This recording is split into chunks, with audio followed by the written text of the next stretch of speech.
Hello,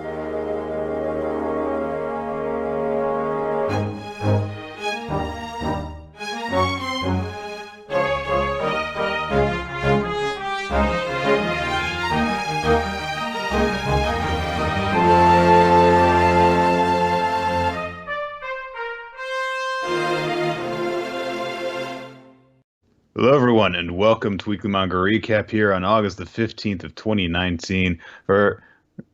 Chris, when did you become WWE champion? Nick, I'll have you know that I am currently the Fuzzy Wall World Heavyweight Commander Champion for the month of August, and I take my responsibilities as champion very seriously, which is why I'm Okay. recording this podcast tonight instead of being out there defending my title. Because you know what? I don't need another night to earn points to defend my title. You hear me? Everybody at Fuzzy Wall, which is a grand total of like 6 people, but you hear me? I don't need that extra day because I am the reigning, defending, undisputed champion, and I am your king. Nick, it's really astonishing how much just having a toy belt brings out the inner wrestler in you, and you just want to cut Yeah, promos all the right. time. It's What's going on, Chris? nothing. I had it in my room, and I Okay. was like, "Fuck it. Why don't we have a prop?" We don't have enough So you props, decide, Nick. that's true. Unfortunately, you can't see the 12 props that I bought for this particular episode because the camera's not working. Yeah, So, but next time they're all gonna be there, right?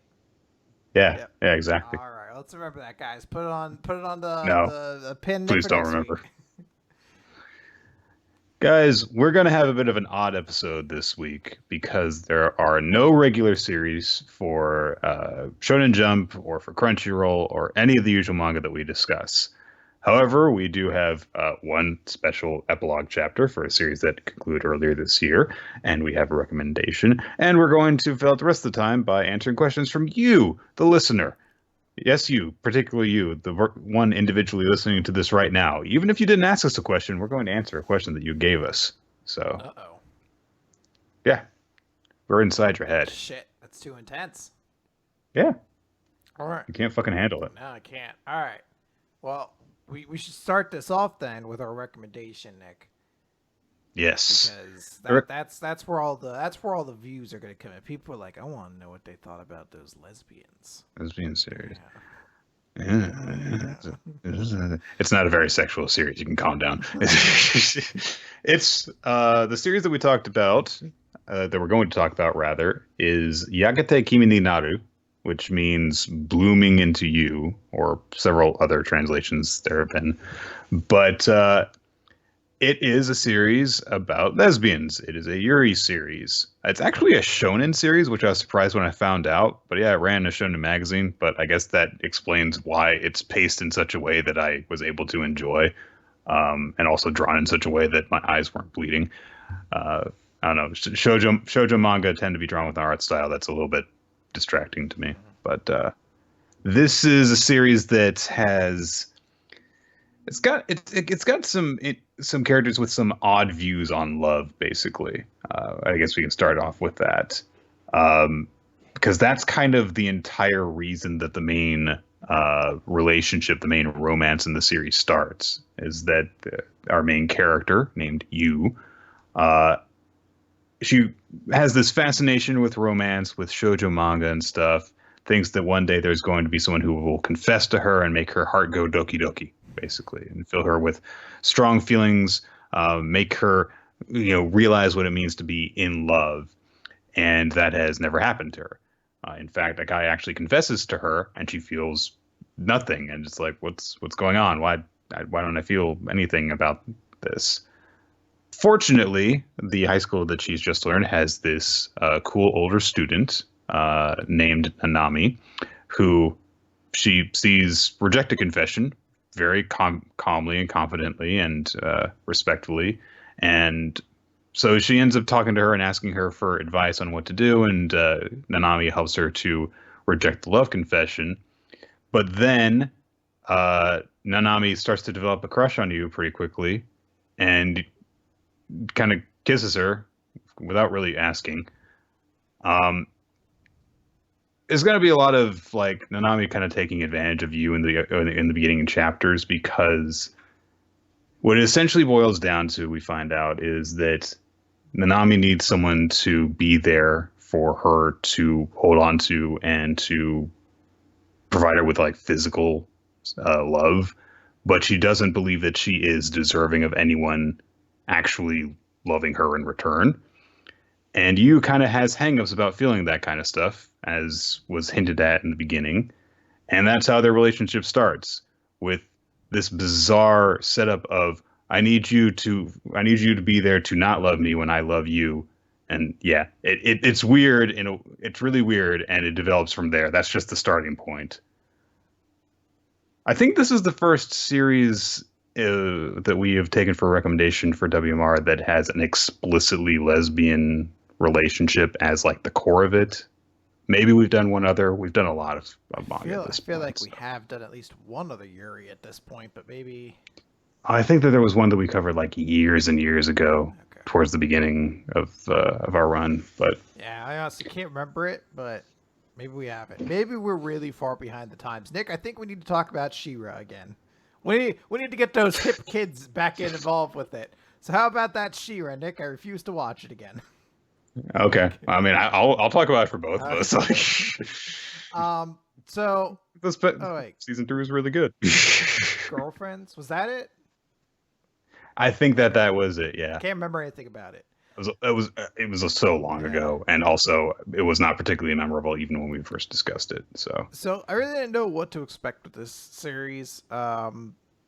Just based off the opening chapters, I was kind of like, okay, this is a little confusing at first, just because you're kind of getting into this.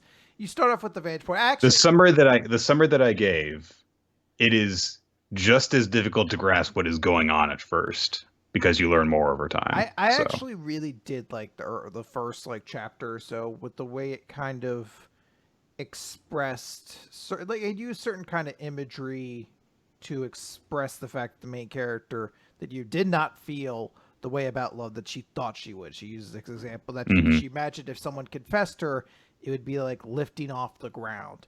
And when people did it, or she saw it happen or anything like that, her feet never left the ground. Like it was always, in her mind, sort of this magical moment where she lifted into the air and it would just close up on her feet being on the ground. She's like, I'm not feeling this. And I kind of like the way it expressed itself there. Then obviously we get everything with Nanami, and she is just terrible. Just fucking terrible.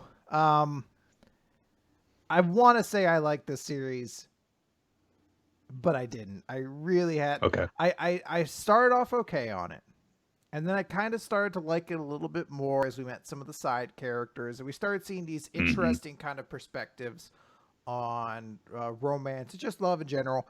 And then those characters really are not really there for any reason. And we just keep going back to this relationship, which honestly, and it's not for me. I'm missing a core part of maybe what would be required to enjoy this series at its fullest, in that I'm not a young girl in love, maybe, or just have a difficulty comprehending that vantage point. And maybe some of the mystique of the series is lost on me for that. But as I read their relationship, I'm like, this isn't particularly interesting. And also, Nanami is she is a very aggressive bully with a lot of her affection, to the point where you're like, this is kind of uncomfortable. Like you mentioned before that she takes advantage of her. At the same time as she's taking advantage of her, she'll chastise you, because part of you is that she doesn't really not stand up for herself. It's not necessarily she's lacking self-confidence. She just doesn't seem to have much of a presence to her. So anytime someone puts something upon her, she's usually like, she's kind of a doormat in that way.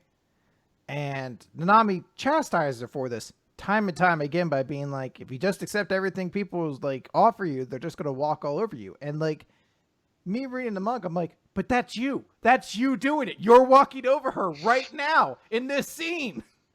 Like, it's sort of this weird situation, because you is not like aggressively against the idea of this relationship, but she's very apathetic towards it. She has no real She preference on it at the beginning. she does not give a shit, basically. But Literally, she'll be like, you're really not treating me well in this. Whatever, do what you want. yeah, She just doesn't care. But that's kind of her personality in a nutshell, which is just, all right, whatever. So yeah.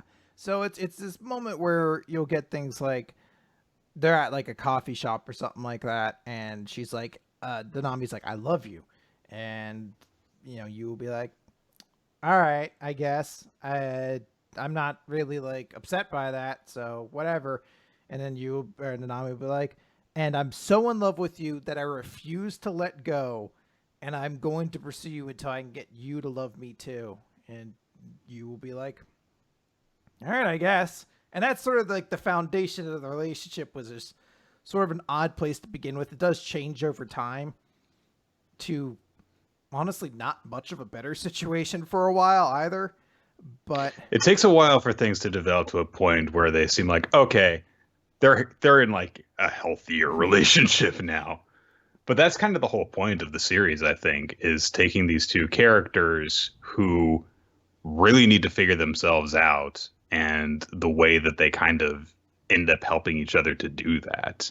Like, I totally agree with you. Like, the first 5-ish chapters or so of this manga, I was like, I'm probably going to come out of this manga like hating it, because I was like you.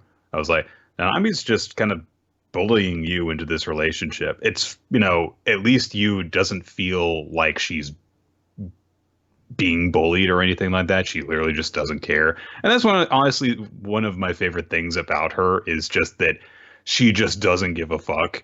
There's a point where, because there's a love triangle to this series. A lot of it is set around the fact that Nanami is part of the student council. At the beginning of the series, Yu is her campaign manager, mostly because Nanami's like, you should be my campaign manager, because it's definitely not because I want to be near you, and it's for other reasons. Yeah, she ends up becoming the student council president, and through their time together, Yu decides that although she doesn't love Nanami back, she's kind of taken with her, and she ends up joining the student council as well. So a lot of the series is set around these are the members of the student council, and that's kind of our core cast of characters, is the members of the student council. The two of them, Nanami's bestie, Sayaka, who has a crush on Nanami, but she has kind of kept it under wraps, and because she knows that Nanami is in a point where she doesn't want someone to love her.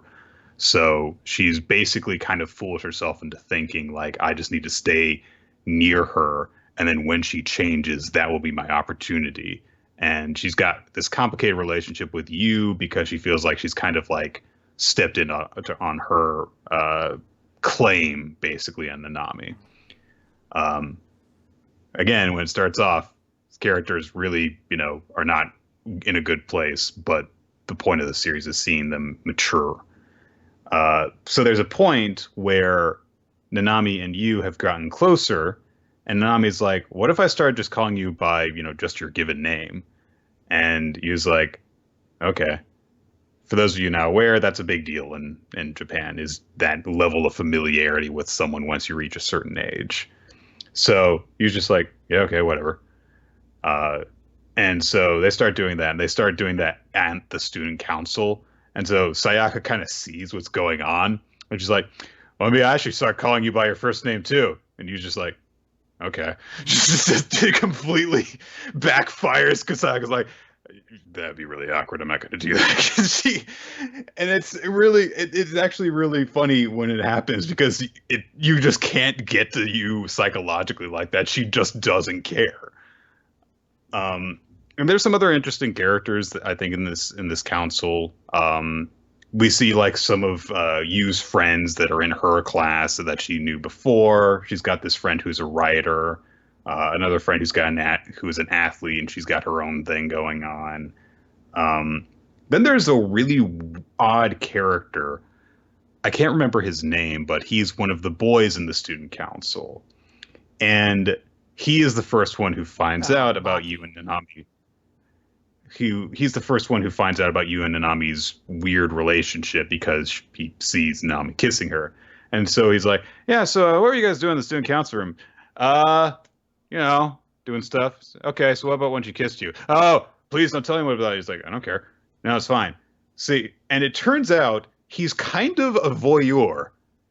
I mean, kind of is like putting it kindly, honestly. He's basically a PG voyeur. He really likes seeing people's relationships develop.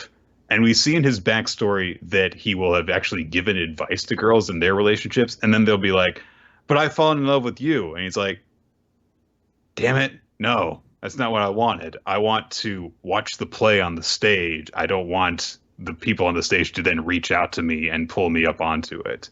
And the way he explains it is like, I just don't have any interest in love at all, outside of watching other people's relationships.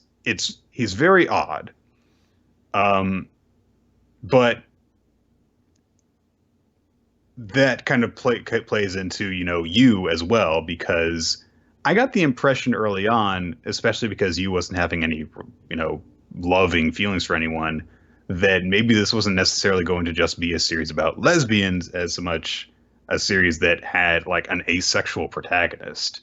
That didn't turn out to be the case. And I think that the reason Umaki was kind of put in there was to have that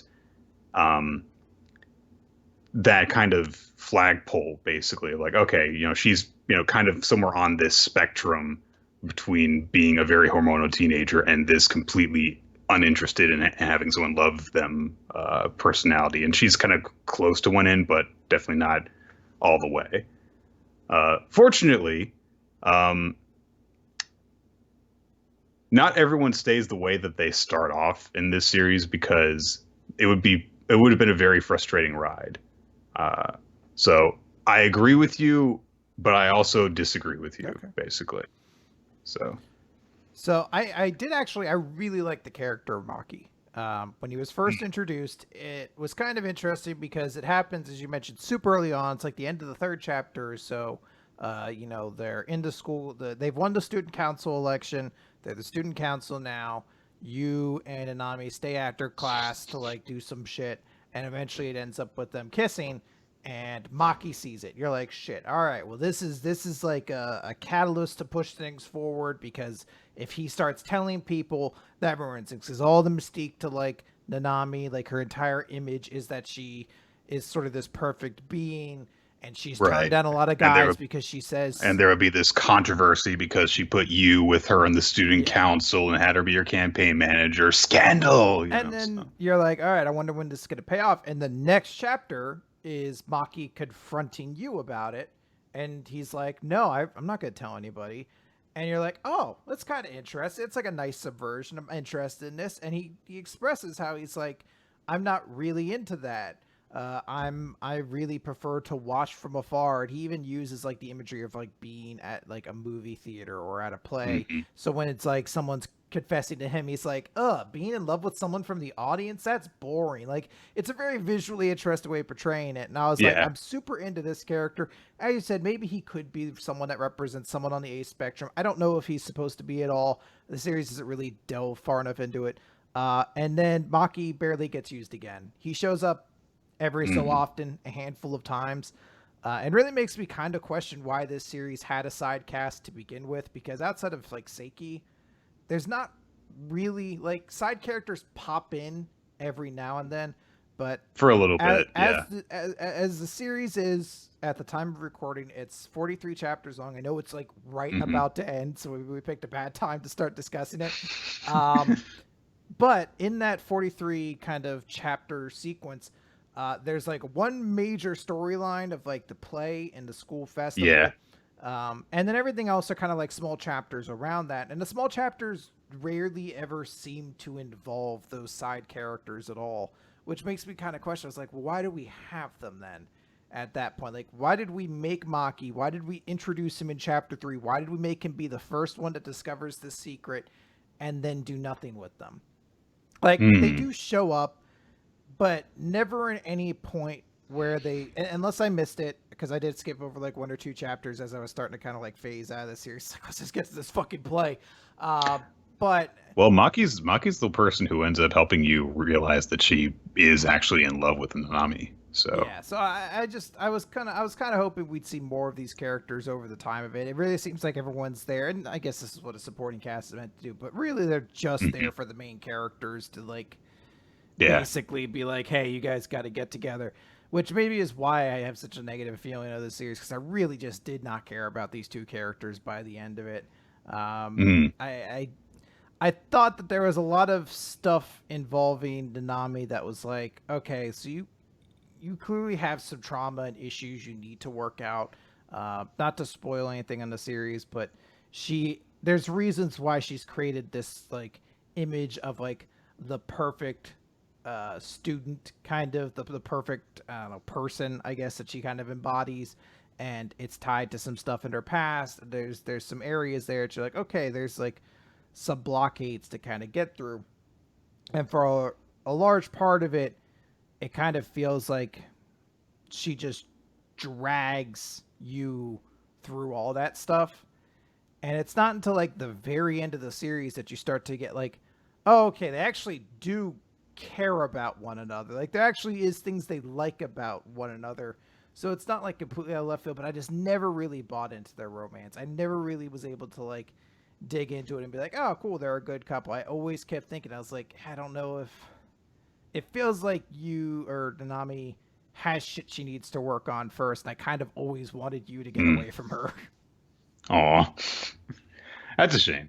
Because I thought that this was actually a really cute series, and I love the way that the two of them end up growing and the way that they grow together. And also, there's actually a really good message about relationships that I like because one of Nanami's things is that because of this facade that she's put on, one of the reasons that she doesn't feel that she's deserving of love is because that's like not the real her. And also, if she changes, then that means that if the person fell in love with that facade, then are they going to love the real her? And if the real her changes, are they still going to love her? And eventually, there's what she ends up getting told is that that's what relationships are.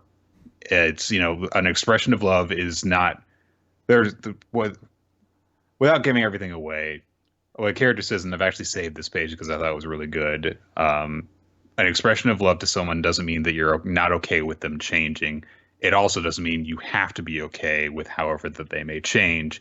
It's putting confidence in someone that they're going to stay true to what made you fall in love with them in the first place. Love is an expression of trust. And I think that that's really cool. Um, there are some really good moments in this manga that I quite enjoy. There are quite a few like little side chapter things that happen that explore more of stuff that happens to the supporting cast. For example, one of the teachers at the school is in an established relationship with like the owner of a restaurant, and we cut back to them occasionally. One of the two of them gives advice to Sayaka, the girl who has a crush on Nanami. Um, there's stuff involving Yu's writer friend because she meets an author of hers that she idolizes, and there's some stuff about that. Um, but in general, I definitely see your point about they're kind of underutilized. It tends to be that we just kind of check up on them occasionally, but they don't really generally have a lot to do with what happens in the main plot, which is just the interaction between you and Nanami, excepting Sayaka because she's part of the love triangle. Yeah, I thought it would have been nice, and maybe it's just because the story just kind of has forward momentum. That maybe we'd get like a chapter would be like, hey, we're gonna all go to the library today, and you get like, oh hey, and Maki showed up, and it's not like a comedy series or even like a series that's meant to have. He comes in from through the door and the sitcom on. He's like, Da, "Ah!" da, da, da, da, and he dances his way across the screen, and he drops his famous catchphrase. He's like, smells like someone dropped a number 2. And then the audience all laughs. That has nothing to do with this Nope. character. Everyone's like, I love it though. He's got his catchphrase. He knows what gets the people laughing, and it's poop. But if I could, let me just stress this because maybe this will also help people who want to read this series and are maybe like, I don't know, Chris did seem like. Let me just stress, I fucking hate teenagers in love. It is so frustrating to watch this happen. I'm not saying if you're a teenager that you have no idea what love is. I'm not trying to degrade you or anything like that. I'm just saying when people are very young, they often make things much more complicated than they need to. And there's a perfect moment at the, so like, this is, it's not really a spoiler to say, they get together. And it's this big chapter. They confess their love to one another. And the next chapter, Yu's like walking down the street. And she's like, what does this make us? Are we lovers? Are we girlfriends? And she starts panicking about it. And I'm seeing her. I'm like smashing my face against the computer. It's like, stop overthinking this. Why are you doing this? Just make out with her and enjoy it. Why do you need to like define it like that? It's just like, oh my God, I hate children fucking doing this shit. There's also the whole issue of what keeps them apart right before they get together, which is literally just one of them leaves after the other person says something ominous without hearing exactly what they mean, and that keeps them apart for literally days. So that's frustrating too. But I think that this does come down to just a fundamental difference in our tastes, honestly, because I don't know. As I've gotten older, I've just been like, yay, cutesy teenagers in love. I love that shit. As if I have been like, because I think I was kind of in denial of it for a while when I was younger. I'm just like, no, who cares about that shit? And it was just like, yay, they can be happy now. And that's kind of my stance now. So I quite enjoyed this series. I did everything that you have said in criticism of it is correct. But, no, I firmly think that more people are going to enjoy this than maybe the impression I'm laying on. I don't want to make it sound like I hated this series, because I didn't. This isn't going to like show up in my most hated series at the end of the year or anything like that. It's a series that I really couldn't get into. But again, as I explained earlier, I think part of that too is that I'm maybe missing like a core aspect of what you need to understand a series, because all like the mystique and stuff like that just didn't seem to click with me. So I just kind of sat there and I was just like, I don't want you to talk to each other. I sit there for a while and I'm like, you can't stop screaming at your computer, Christopher. Well, here we are. There are some things about the series that it does better than others. I will say that in the end, it is a flawed series that I very much enjoyed. And I think that there are some parts of it that are a lot more insightful than I was expecting this kind of series to be. It explored some stuff that I didn't really think that it would. It made me curious about the LGBT scene in Japan more because of some of the hangups that the characters have about stuff. There's one bonus chapter that revolves around Sayaka, where basically, because as part of her backstory, we learned that she was in love with a senpai at her middle school. And then basically she was like, oh, we're getting older. We should stop, being silly like this and playing pretend lesbian, basically. From what I've heard, it is apparently a thing in Japan that, young girls will have relationships with each other and then are expected to grow out of it. I don't know exactly how much of that is still a thing or how legitimate that thing that I've heard is, but that's something that I've heard about it. And basically that does happen with Sayaka. This girl kind of like just grows out of it. It's like, we had, a college experimentation kind of thing. And there's a bonus chapter where where Sayaka runs into that girl again, and she's like, "I'm sorry, I'm sorry that I made you go out with me. So it's my fault if you still like girls. I hope that you can go back to being a normal girl." And you just kind of see Sayaka's expression just slightly change to like being like, I can't believe I was ever in love with this bitch. And then Nanami comes by and she runs up like, hey, and then like acts like they're a couple in a relationship, just be like, yeah, fuck you, bitch. And that was honestly probably my favorite moment in the entire manga, was just she was like, yeah, I'm still a lesbian, fuck you. I had quite a good time reading this manga, so thank you guys for recommending it. But hey, if only one of us can like the recommendation, I'm glad it was me. Yeah, I'm like, thanks guys for the early sadistic September. Waka waka. That's mean as fuck. Okay, I really didn't have that. All right. So that's one high recommendation for Yagata Kimi ni Naru and one. So let's move on from there. We don't have any regular manga to talk about this week, like I said at the top, but there was a epilogue chapter that dropped on Viz.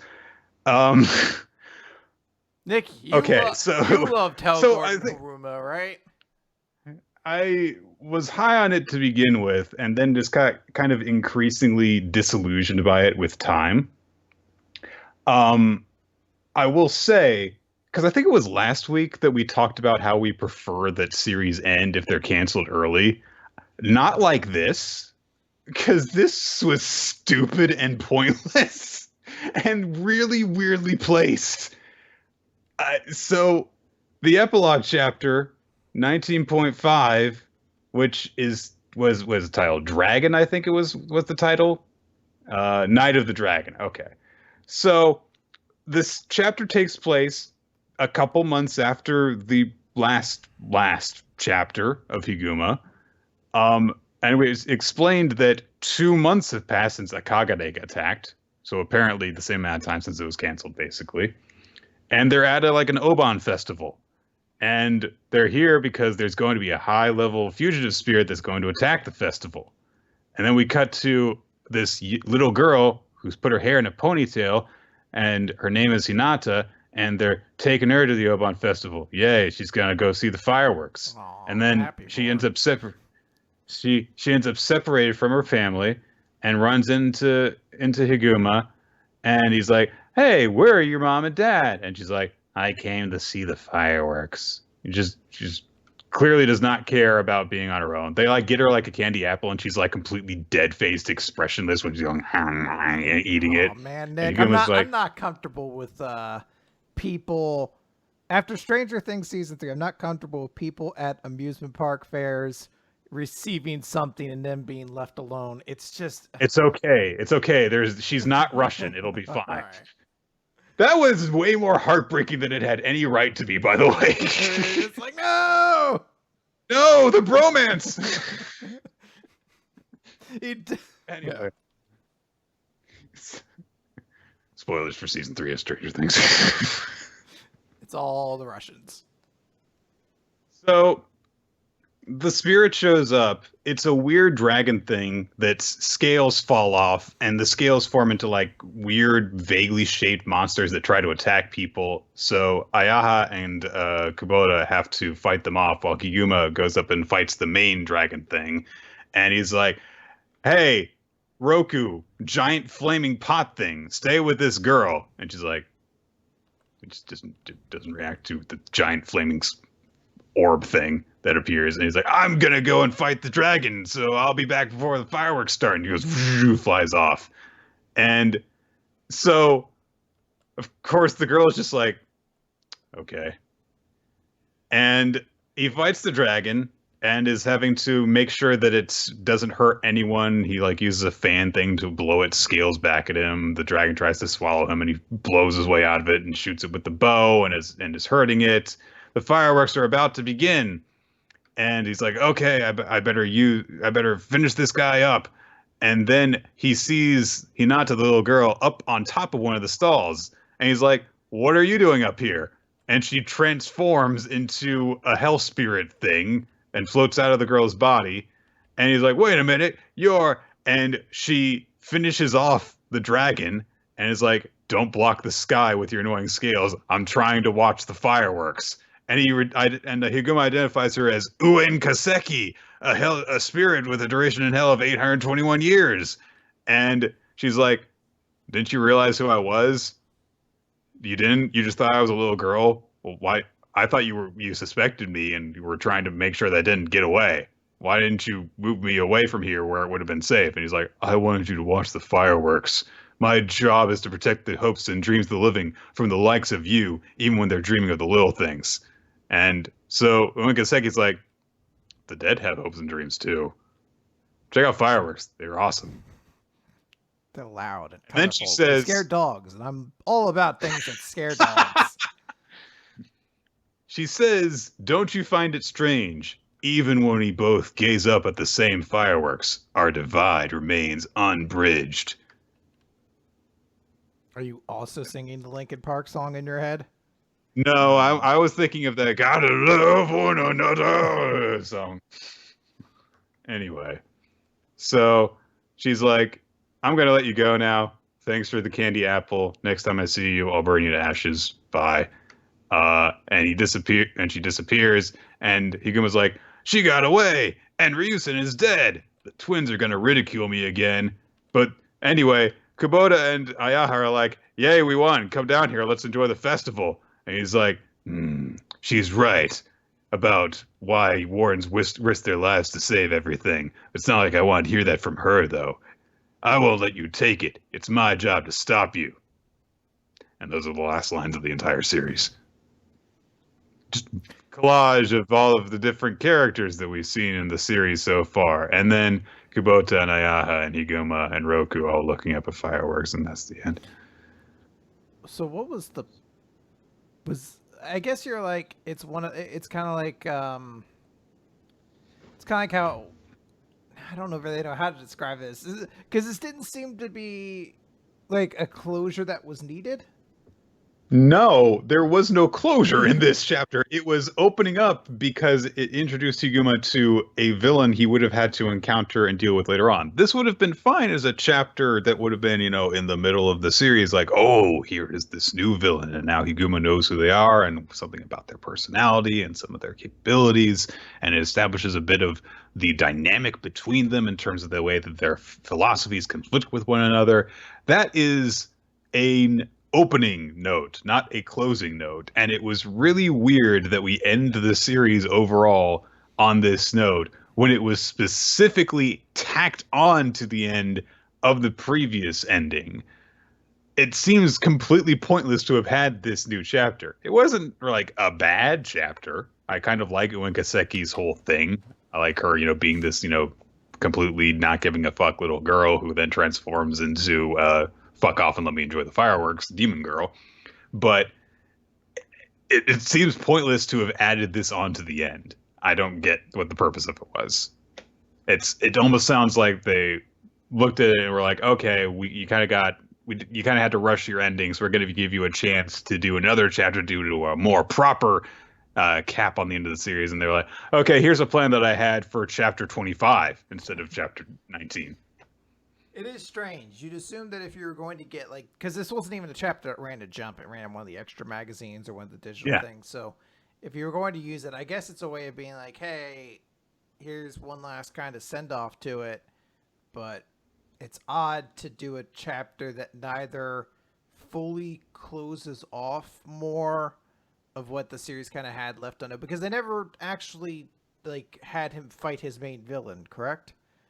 I remember they introduced him and everything like that, but did they actually like settle all of that at the end of Higuma? No. Okay, so they don't do that, and it's also, I guess this is kind of like, and so the adventure continues, but not in a particularly exciting way. So I don't know. It's very strange, Nick. What do you think of it? Is it your favorite chapter? Is it your MVP of the week? By default.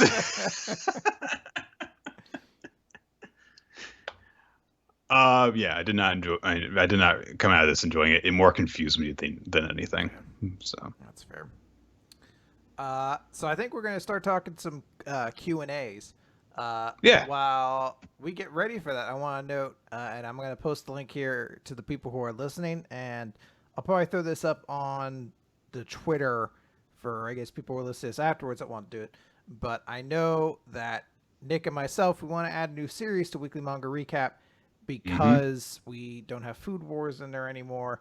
And it's a very real likelihood we're probably going to be losing something else soon. Like Seven Deadly Sins is definitely going to be going, and I don't know how much longer Promised Neverland's going to be around. It could be a while, but I think those are series also on their way out as well. So we'll put together a straw poll about which series of the Jump series that are currently running that we would add, that you guys would like to add to the magazine. So it's on a straw poll. Post that in here right now. And the main thing, guys, is you could vote for up to 3. Technically, you could vote for all of them, but that doesn't help if you vote for all of them. So just vote for up to 3, and we're going to use that to try to find out which one people kind of want us to talk about the most. The choices there are Chainsaw Man, Demon Slayer, Kimetsu no Yaiba, Act Age, Haikyuu, and Jujutsu Kaisen. So if you want to check that out and put your votes in, it'll help us figure out what you guys would like us to see, and we'll try to add that to the recap.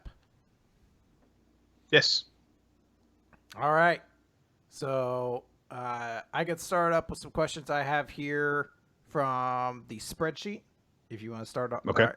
So And I'll go through. So you can go like through the spreadsheet. And I'll go yeah, through the there's email. only going to be 2 things from me. So Okay. just And then you'll I'll, swap over. So Okay. first, I got 2 questions here from Jelly Elfson, who says, "Hey Nick and Chris, I remember way back at the beginning of WMR, you two had episodes about fixing Naruto and Bleach. If you were to try fixing some of the other series of Jump, which series and what fixes?" Black Clover. So it is worth noting that it was somewhat intentional and not intentional that the fixing was a somewhat like more controversial title than necessary. We weren't actually Right. saying we were fixing these series. We were just saying like if we were able to change things, here's how we think we go. But we're also idiots, and we're probably not going to be right on some of these things. So I'm not. Right. I'm not saying this is going to fix it because my fixes to something like Black Clover may make it immediately get canceled. You know, like everybody's like, I don't want to read this anymore. And Asta is no longer the main character. Asta's not around. Yuno's not around. No more Marilyn Leona. We're gonna focus in on like Gray and Gauche. So half the characters Yeah. die, and the others have to pick up the scraps for this.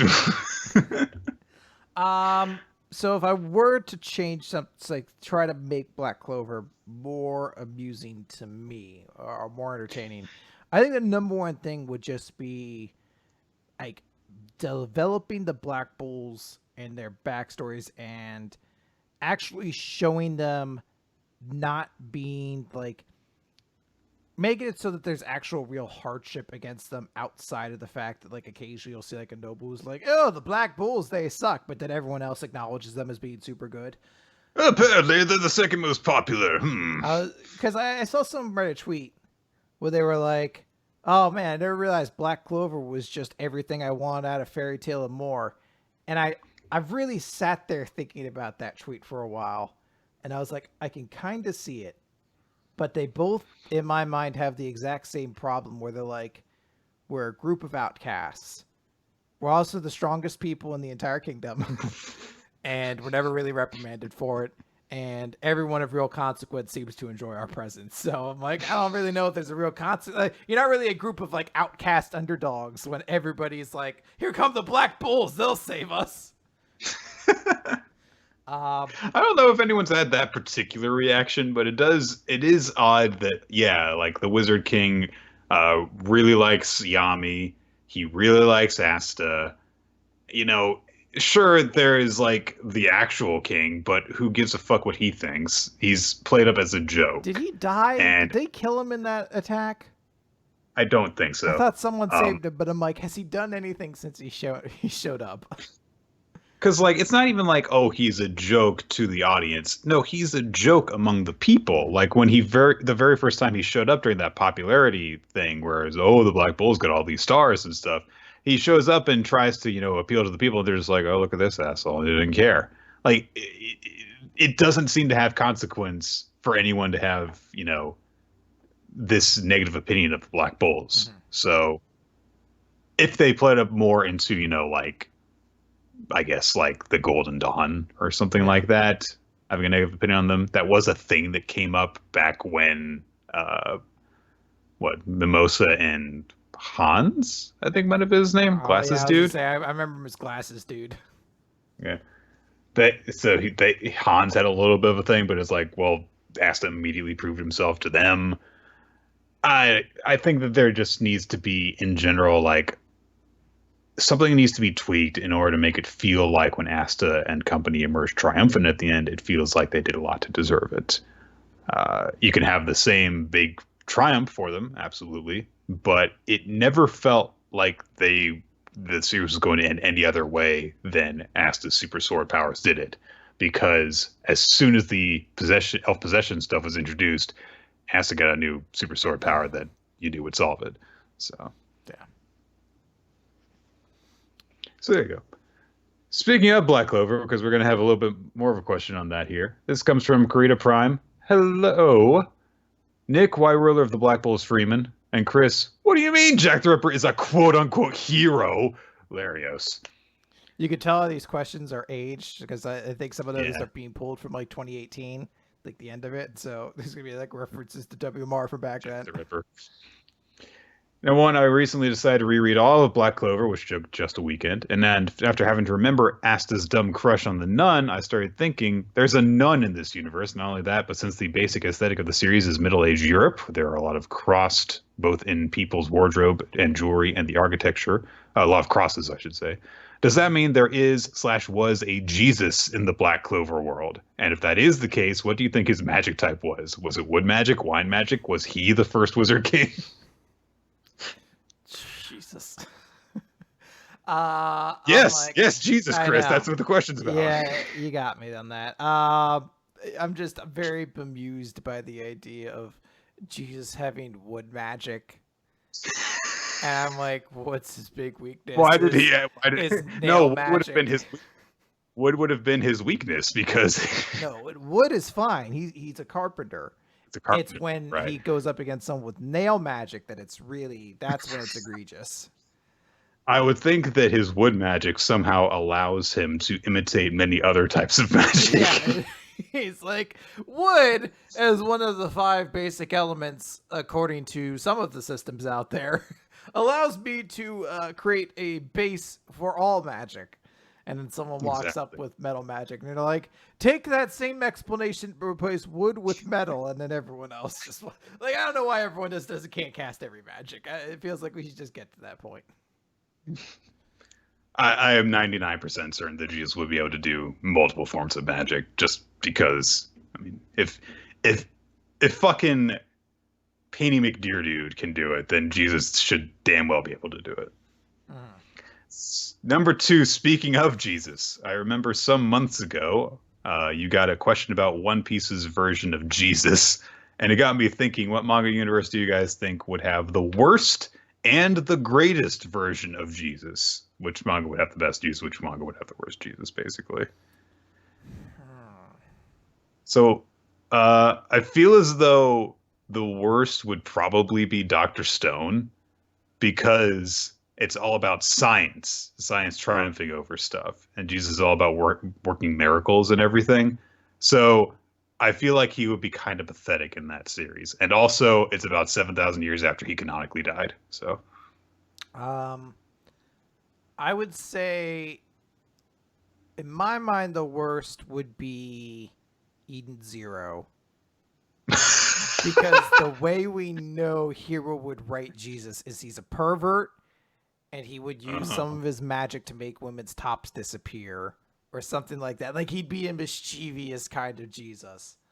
I don't know. If you had Jesus's like miracles reproduced in such a way that were just for him to look up women's skirts, like, he walks on water in order to like somehow get the best view up a girl's skirt or something, I feel like that would actually be funny. So yeah, I actually think Dr. Stone would have the best version, because if they do, because it's a series that actually, when it does talk about real historical figures, it always makes them out to be these like crazy mythological like figures who are worthy of the most reverence and respect possible, when it's like, and that's why Edison did all of this. You kind of like, you sit there and you're like, well, Tesla did. I don't, let's not get into this again. But anyway, it's a series that makes you kind of like Edison. You're like, yeah, he invented all this cool science. I feel like, I don't know how Jesus would come up if like, he's like, we have to create religion so that we can then get to an inquisition. I'm trying to think like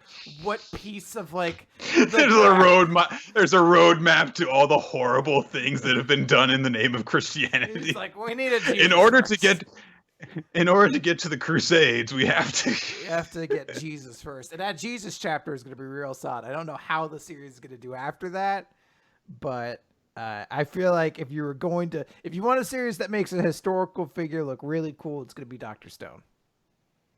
I feel like the best version of Jesus would come from My Hero Academia. Oh, he would be crucifix hero Jesus man. Yeah. Oh man, those sacrilegious people. All right, light the Jesus signal. Come on. All right. So I actually had a second question there from Geliov. So just a real quick one. So would you consider reading light novels / web novels for WMR?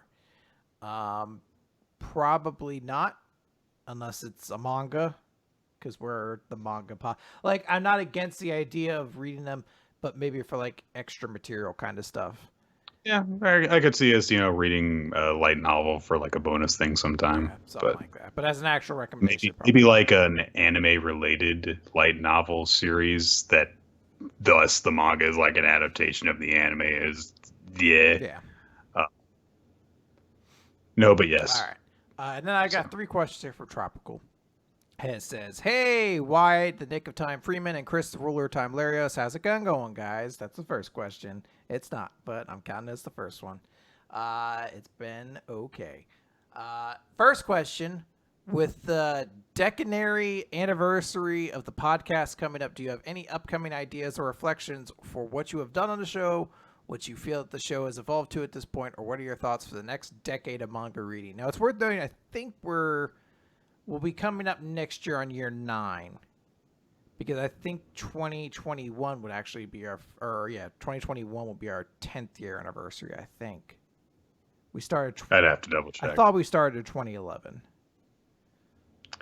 I think that, yeah, we started late into when I was at college the first time. So it would have been 2010, 2011. I think it's 2011. That's where my mind goes to. So we're a little bit off. So we have a full year still, a full year and a half and then some to plan this out. But I guess, yeah, we should do something huge for our 10-year. Jesus Christ, 10 years? That's ridiculous. There are children out there, Nick, who have never known a world without Weekly Manga Recap. Now, granted, most of those children, in fact, maybe all of them don't know that Weekly Manga Recap exists. But that's pretty incredible. I don't know. It'd be interesting to compare, like, a decade, like listening to like the first episode and then comparing like the series as we went to where they are 10 years later, or what our feelings are, because I think we've also softened our feelings on a lot of series since then. Yeah, I think that we in general tend to go easier on manga these days than we did back when we thought we knew everything, which clearly we did not and still don't. So Second question here, just to beat cheeky Brit hee. But when will you guys be updating the description for the WR Twitter handle so it no longer mentions Why Ruler Time instead of Nick's new handle at Nick of Time? Well, now that you've told me that happens, I'll change that in just a hot second. So there you go. And third question, what podcast editing software do you use? I didn't actually read the question verbatim because I started thinking that I did know how it was going to go, and then there were other words I wasn't expecting. But that's the gist of what he's actually, what do we use to edit, publish, and everything like that. So the main thing is I record everything through OBS because I have tried doing, we both use Audacity to record and sync them afterwards. And it is a super stressful process because if one file isn't good, the entire thing's fucked. So I use OBS to just record everything on my end. it's more reliable. It doesn't crash as much. It's worked out easier for us in the time, but that turns it into an FLV, or I actually forget the exact format it turns it into.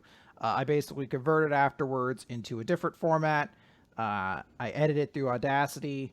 Then I put it in. Currently, I'm using Premiere. For a very long time, I used Vegas, and I really wish I could use Vegas again. I need to find a better editing software because Premiere's fine, but fuck Premiere for charging me $50 every month to use it. It's ridiculous. Like, I was like, can't I just pay you like $300 and I just don't have to do it again, as opposed to like, I've paid you $1,000 at this point or fucking whatever. So give us money. I do have like an old copy of Vegas somewhere, but I can't create like anywhere near the resolution with it that people would want nowadays, even just for like a video podcast where our images are pretty small and it comes out not looking so great. So that's what I use right now, but I haven't had anybody throw out like a better suggestion on like what to use, and it took me long enough to learn Premiere that I'm like, God, do I have to figure out a new one again? But there you go. Yeah. Very thorough answer. All right. Our next email comes from August. Dear Wizen, the ruler of crime, and Rollo Teets. Hey. I feel like I really made out with the better one that time. I don't know what that means. Number one, you keep saying it, Nick, so I have to ask, what do you mean you didn't like music as a kid? Just like any tune, you hated your ABCs, got hot and cross with hot cross buns? I know, just the concept of I don't like music when music is so nebulous and everywhere. I didn't listen to music as a kid. I just No, didn't. I I I, I completely can understand that because as a kid, I didn't like. I was aware of music, but didn't listen to it. it just wasn't a thing that I did. I would play video games. I would read. I just did not listen to music. I did not listen to music while I did things. I don't know. I guess that it was just something that I just never consciously thought about. There would be some songs that I was familiar with and that I liked, sure, as a kid, but it wasn't like a thing for me to regularly listen to stuff until I freaking listened to Linkin Park. And there you go. You know, I'm pretty close to that because I can remember like in 8th grade, like hanging out at Science Olympiad, and one of the guys who I was kind of like just acquaintances with, it was just the two of us, and one guy was like, "So you like Green Day?" And I was like, "I don't really listen to music." And just like seeing his face of like, "What are you talking about? Like you don't listen to any music?" And being like, "Well, if I sit here and tell you that I was like, well, Sonic 2 has the best soundtrack of all time, you're gonna think I'm a loser." But then very shortly thereafter, like I started listening to the entirety of like Limp Bizkit, and I was like, Limp Bizkit's good music. Like I don't know, like it was like once I became a teenager, I was like, oh, now I could start really getting into this kind of music. But like until that point, I just didn't really do it. Yeah. I don't know.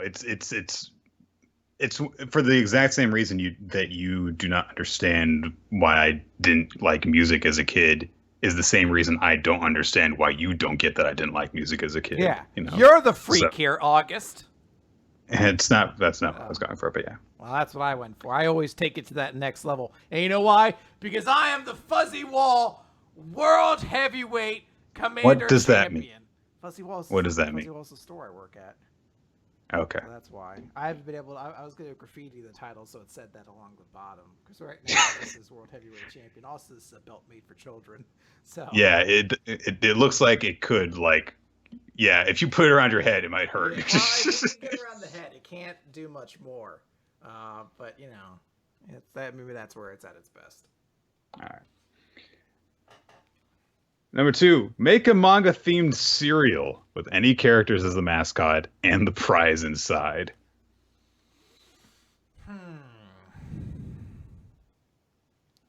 I would like One Piece bites, I think. And you have little Each grain is enough for one bite. It's huge chunks of cereal. Oh. One bite. Well, like so you put it in there. You make the grains. They're kind of shaped like the Straw Hats or like Jolly Rogers, but they're meat flavored. Because Luffy likes meat. And then there's an advertisement on it to make sure you put milk in it because milk keeps healthy bones. It's got a picture of Brooke and he's giving like a thumbs up. But then there are devil fruit marshmallows. And the marshmallows are just random flavors. They're all awful. You never know what you're going to get, but they're all... Bernie Bots flavor. Yeah, well, yeah, it's like this one could be salt and vinegar. The next one could be pickle. The next one could be Old Bay. Like it's always different every single time. My God. Do you think kids are gonna buy it? I mean, some will. There you go. God damn it. I was trying to think of an idea, and then you went on about that, and I've completely forgotten anything that I was building up, so forget it. Let's just move on to the next one. All right. People always say they want another mean Pokemon rival, but I don't know. With how much people complain about Bakugo and just general mindsets about bullying these days, do you think today's fans would actually like a mean trainer? You can have a mean character and have them like them. People love Bakugo. What the fuck are you talking about? If you make a character memorable and silly for Pokemon, then it doesn't matter if they're mean or not. Like... That's the thing that people like about Gary Oak is that he is absolutely ridiculous and a weird brat. It's not that he's mean to the main character. Yeah, like it's also not that your character has to get like supremely bullied by this character or anything like that. They could just be they could just be dismissive. They could be like supremely cocky and over. It's the fact that like every trainer recently is like, "Hey, my best buddy, let's have a good old Pokemon fight." And then you crush them, and they're just like, "Golly gee, I guess you're the strongest." And you're just like, "Come on, man, have some balls, get angry." Isn't it more interesting to have a character and you beat them and they're like, "What the fuck is wrong with me? I'm gonna kill you next time," kind of thing. I mean, it doesn't necessarily have to be, they are psychotic or have a history of bullying your character and now you're getting revenge on them. But it's just a matter of you can have different character dynamics with a rival character, as we have seen from 8 years of doing shonen manga reviews. So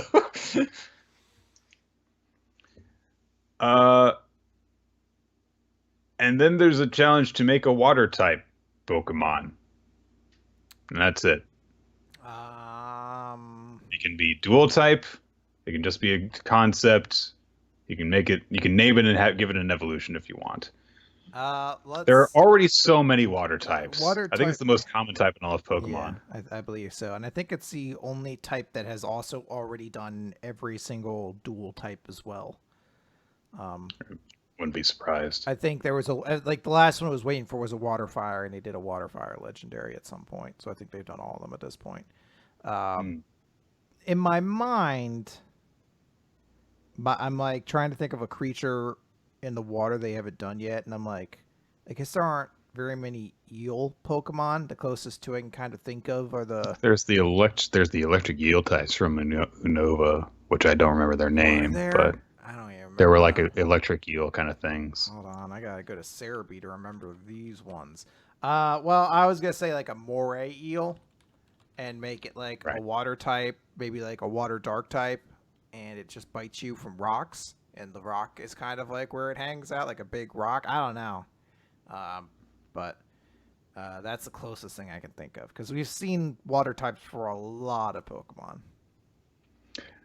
I would, because there are so many fishy and reptile-y water types, I would just say fuck it and have it be a living submarine. Water metal or water steel rather. And it's a submarine and it shoots torpedoes. People are going to like that, Nick. You're not allowed to have Pokemon that are real things. Big googly eyes on it. I'm going to be furious at you, Nick. And when it's its fully evolved form, it'll have like googly eyes instead of portholes. So it'll have googly eyes like 4 on a side all along it, all googling in different directions. You're mad. And the torpedoes have googly eyes. You're a mad lad, Nick. They're gonna go crazy for this. And the periscope has normal mean eyes. Which eyes are its regular eyes? That's the mystery. It's a creature that is enormous and shoots missiles, but it evolved to deceive its predators, ? By developing 12 different sets of eyes. So you don't know which one is actually its eyes.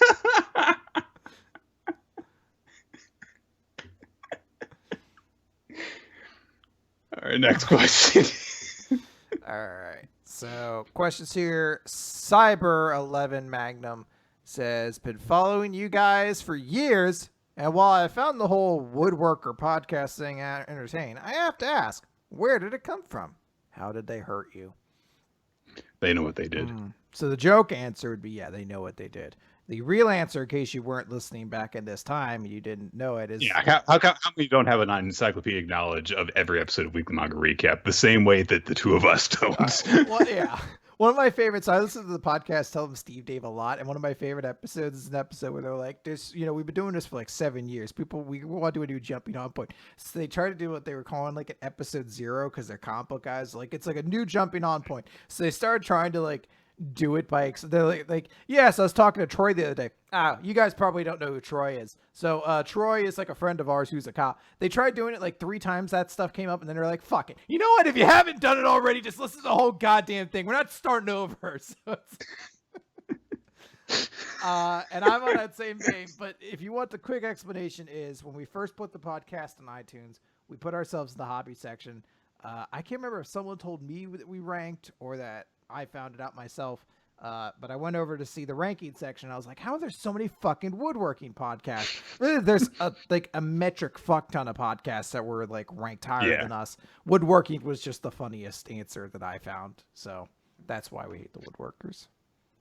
It's the, nature of the internet and the absurd amount of content that people put out there in terms of podcasts, YouTube videos, everything, that there is enough stuff out there that there are entire, huge, massive fandoms for things you have never heard of before. And it's not just a matter of like, back when it would have been 20 some odd years ago when you find out like, well, why is there this map for Star Trek or what the hell ever? It's a matter of like, no, there are countless instances of that. Just a hobby that you could think of as being obscure.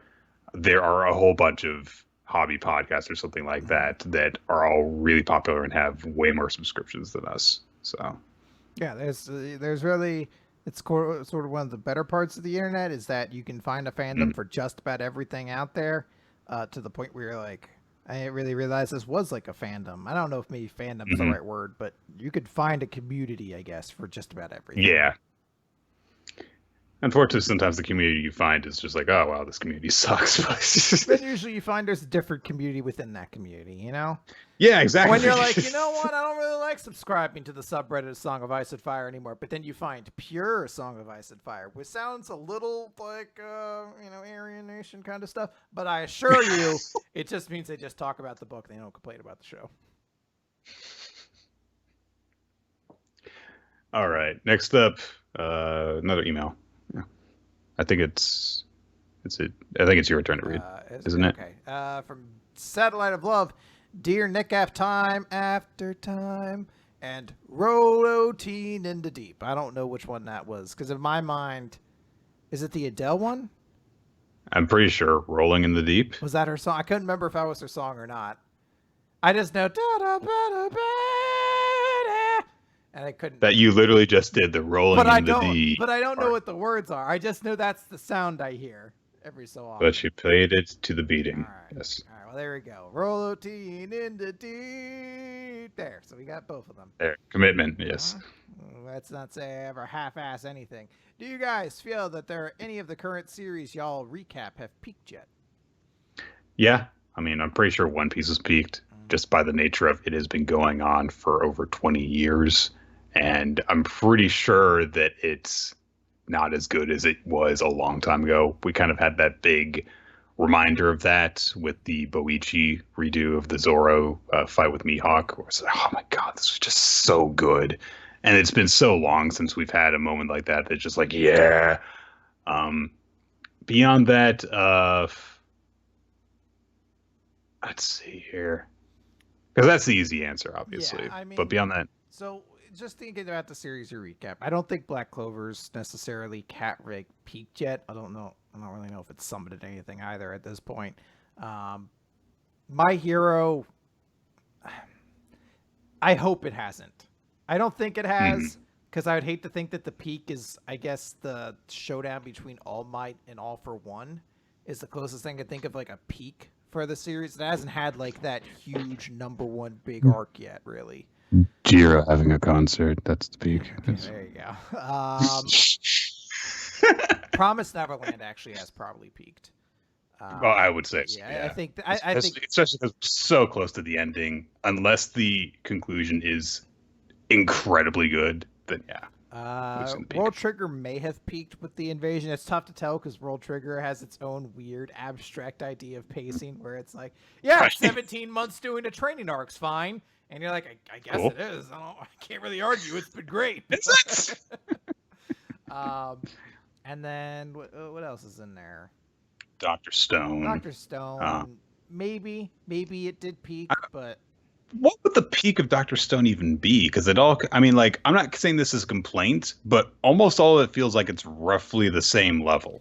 Yeah, I mean, I guess maybe thinking that maybe it had a bit more kind of magic to it when it was early characters and they were still kind of discovering sciences. Like they still were kind of working off of some really basic stuff. And now like every kind of week, it's like, all right, now we're going to invent like drones and like chemical warfare and things like that. And you're like, oh, wow, it's good. Maybe like and like the cast has grown so much larger that maybe you're like, I don't dig it as much. I said, maybe, but I don't know. Like, I guess if you really liked everything through the big fight with Tsukasa, I don't even know what you call it. The part 2 arc, I guess, or part The 1. Stone Wars, I think it was So I called. guess if you really like the Stone Wars stuff and you end up being like, I'm not really digging the Y Man stuff, then you're like, okay, I guess it may be peak there. But I agree with you where I'm like, it feels like it's on a similar kind of quality level all the way through. Hmm. Uh, Seven Deadly Sins is close to its conclusion. I think it's fairly safe to say that it peaked, although it's not bad right now. We never learned really. I think it maybe it's kind of in its peak. I feel like it's tough to tell because we've gotten like 3 kind of goofy chapters. It feels like it has gotten better and better with time, and there's definitely hasn't been a moment yet where it's like, this feels like it's been on a downturn. Yeah. Because I think that just by the nature of it, as we've gotten to know and appreciate the characters more, it's been more enjoyable as a result.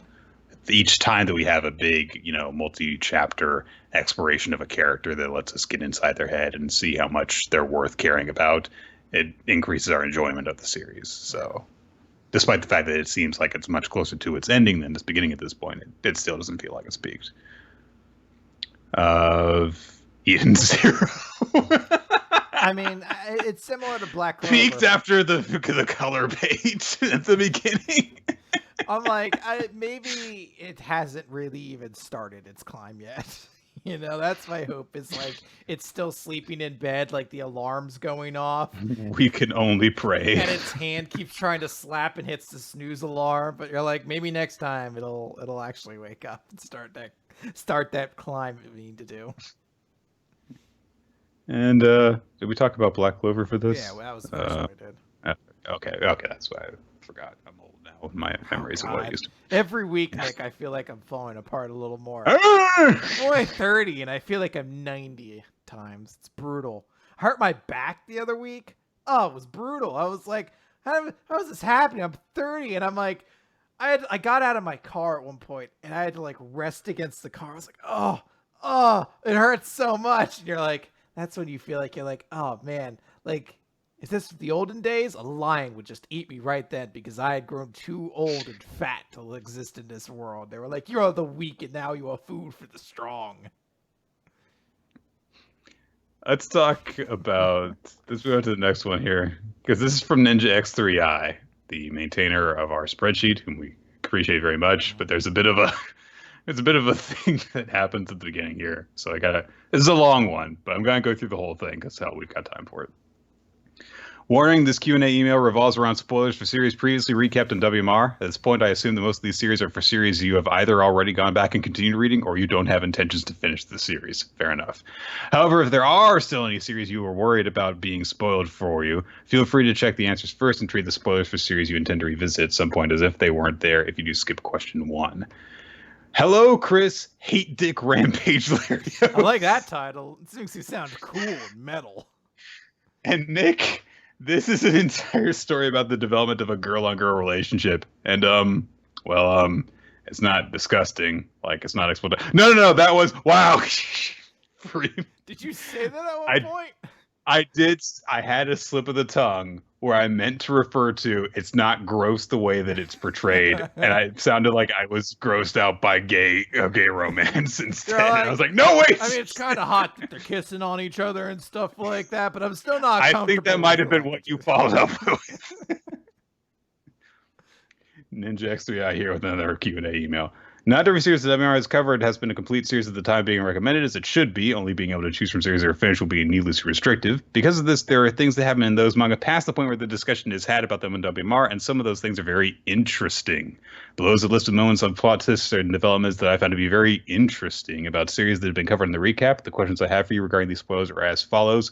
Read only the spoiler, not the answer. Would you be able to guess what series each spoiler is from? You don't have to actively guess the series. For each one, you can just say no if you would not be able to guess, or yes if you could figure out which series it was before checking the answer.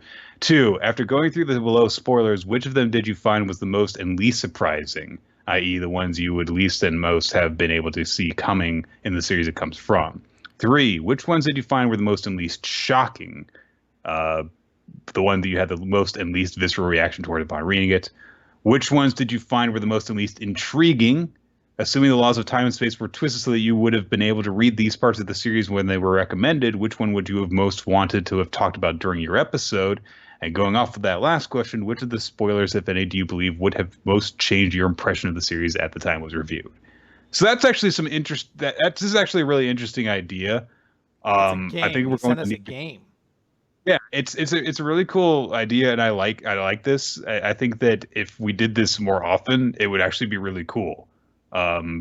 We may have to keep our answers to these kind of brief, but I'm going to enjoy because I haven't seen any of this. I haven't actually spoiled myself on any of these things yet. I feel like I'm going to probably enjoy and also hate some of this. So Okay. Well, do we want to make it like a game between us two? yeah, let's try and guess the series here. So I'm looking at spoiler 1 right now. One of the side characters was revealed to have been acting all along, intentionally hiding themselves as a side character while hiding their true abilities and motives in order to try and surprise kill a major character. That could be a lot of series that we've got. I was gonna say we read a lot of like shonen or seinen series that have like battle elements to it. So this could be something even like Pandora Chain or Pandora Heart. I can't remember the name of it, or like Dead Man Wonderland. That's where my mind's thinking. I'm going to guess Batum. All right. All right. Series one is Assassination Classroom. That doesn't surprise me at all. That sounds like a normal thing that happens in Assassination Classroom, honestly. Now, did they actually succeed in assassinating the major character? Because the way it was kind of phrased made me think that they succeeded. That they they revealed themselves. I think they were probably trying to kill Koro Sensei. And spoilers for those of you who haven't read or watched all of Assassination Classroom, because the anime adaptation even has reached its conclusion.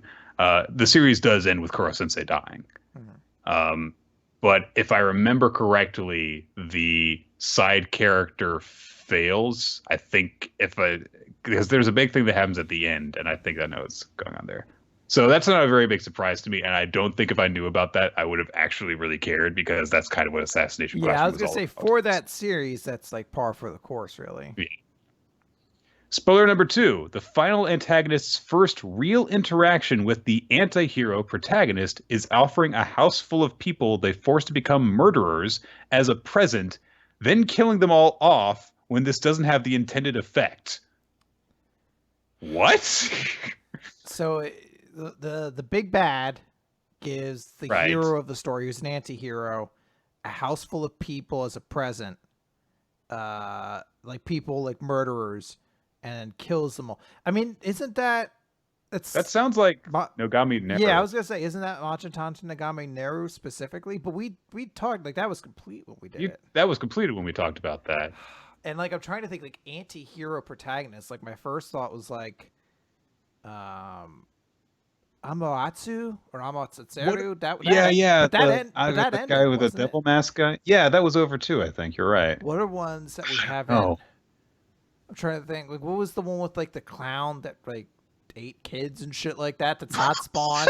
Wasn't there like some clown that fucked kids or something? Agame ga Kill or something. Are you talking about? I don't think Akame ga Kill did that. That's like I'm trying to just think of specifically like a series with like an anti-hero kind of protagonist. I don't know. I'm stumped on this one. Forever. So let's take a look at it.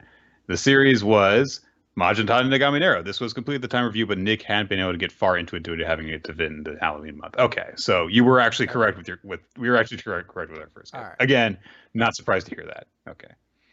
Spoiler 3. Same-sex shipping has intensified for this series, as the protagonist has friends who act like slightly more subtle versions of typical harem manga love interest archetypes: stalker, clingy jealous girl, tsundere, etc.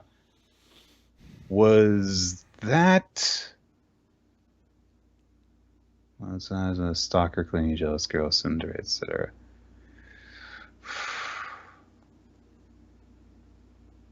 Would that have been, Tepu, maybe? Because I don't know, because she didn't actually like make friends with a lot of the girls that showed up in that, so maybe not that one. Maybe, well, my mind is like right in the line of like I'm trying to figure out what the same set, like, is it a harem series that had Like, because my mind's like, is it a harem series that already had like girls, something like that, but it had like guy friends who started to become those archetypes as well? Or maybe it just became a series that Maybe wasn't it's Kengan Ashwa. maybe it will. I don't know. I don't really know for this one. I guess it's worth to put a guess out there. I'll say Tapu, just for the sake of saying something. Right. It's not my fault I'm not popular. Really? Huh. I mean, I could see that, but that is actually surprising to hear. That does. You know what? And this, I know that she had her clearly unresolved crush on her old friend who was suddenly really cute and beautiful. Um, but that is actually kind of a little bit surprising to hear, definitely. So that does, because this is kind of the point of that. That does make me a little bit more intrigued to see where that goes, because it's not my fault I'm not popular. Didn't really get too far into that, but I would be curious to see if it started to delve into like adding like a real romance to that stuff. So yeah, that's interesting. Spoiler 4. There is an entire chapter dedicated to the main couple having sex, full frontal nudity and all. That definitely sounds like Batum to me. All right, I'm going to go out on a limb. I'm going to say it's one of two series. I'm going to say it's either Vinland Saga or a series that was trying to be Vinland Saga, which was Ubel Black. Or Ubel Blot, rather. I can't remember anything about Ubel Blot, just that it felt like it was trying to be that. But that's my guess right off the top of my head. Okay. All right. Tokyo Ghoul. Technically in the sequel series Tokyo Ghoul Re, another acceptable answer is Sunken Rock, except it goes even longer. Jesus. Well, Sunken Rock does not really shock me in the slightest. Tokyo Ghoul, yeah, I can definitely see that. It was kind of one of those things that was just about, it was about kind of the shock value of stuff and also about this character, changing over time. So, but okay. I'm definitely not going to answer that one. Oh yeah, I definitely want to read it more now. Oh man, number 5, some weird twisted shit. I don't really know what series this is from, and I don't want to. The protagonist confronts a group of 4 female high school bullies, one of which they murder by taking her virginity with the hooked handle of an umbrella, then curb stomping her repeatedly. They then force the remaining bullies to fight to the death to survive, after which they help the victim rape the surviving bully until she is broken into subservience. Okay, let's find out what that is. Murcielago. Yeah, okay. I was gonna say, I was gonna guess like Wolf Guy or some shit like that. Murcielago. Yeah, okay. Yeah. I don't remember anything. Was it Murcielago, like that old 70s fucking, like it was a bunch of gay people? Murcielago was the series about the crazy hit girl. She ended up joining the cult and decided to pretend she was brain. Yeah, I was mixing it up with From Morocco with Love, and I was like, really? That's no. the curb stop.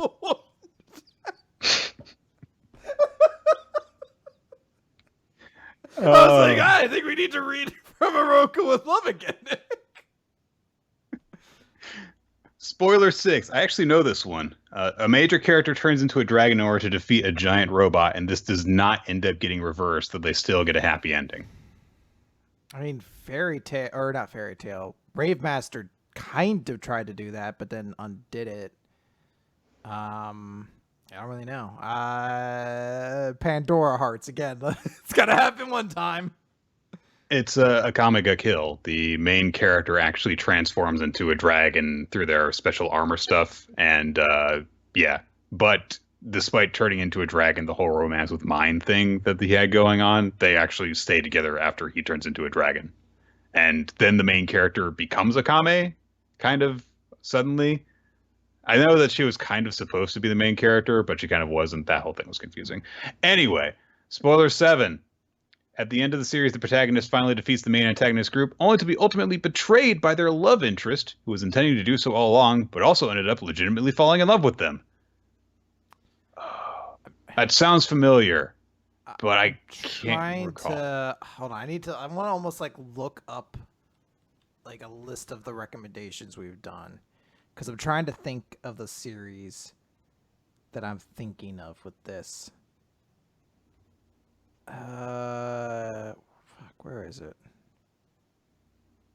I feel like there was like a fighting manga. The Breaker sounds like it could be, but it also sort of sound like The Breaker or maybe like Sunken Rock or something like that.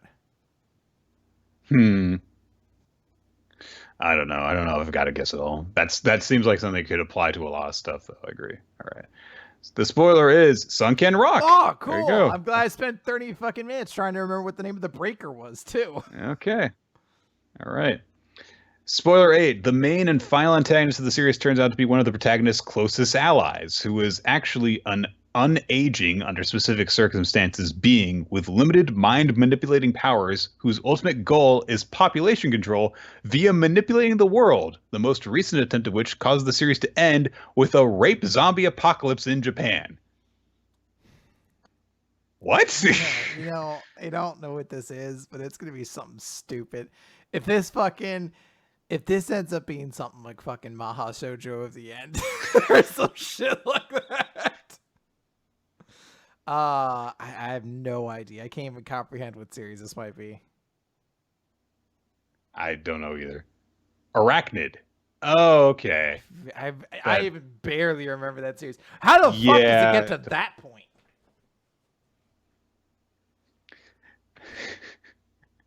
Spoiler 9. Nick wanted to, quote, have a truck run over this character. A chapter ends with that character getting hit by a car. All right, Nick, what are your most least favorite characters and everything? Oh, I've been doing this show for so long, Chris. I've hated so many characters.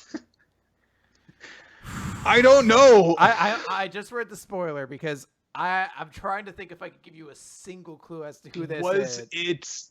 Was it the protagonist of the series that I really hated, or? God. I'll tell you this: it was a romance series. Oh, was it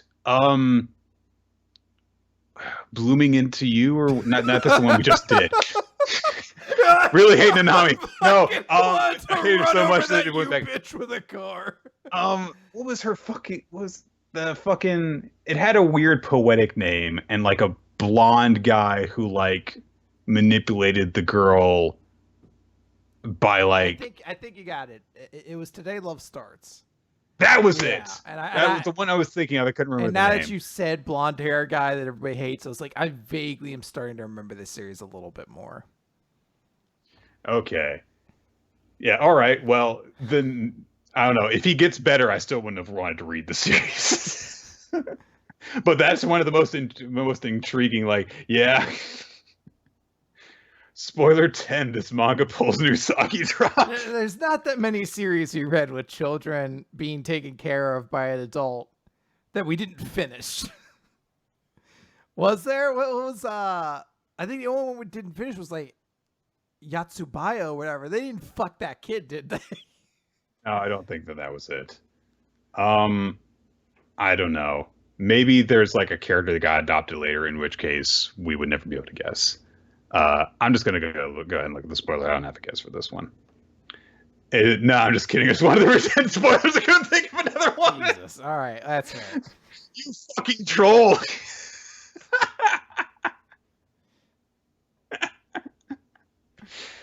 Yeah, so out of those, there's not a whole lot that were incredibly shocking. The number 5's pretty fucking shocking. I don't know. That's kind of got to be it. Yes, Murcielago go just by virtue of But even so, when I heard about that, it's like I could see the series doing that.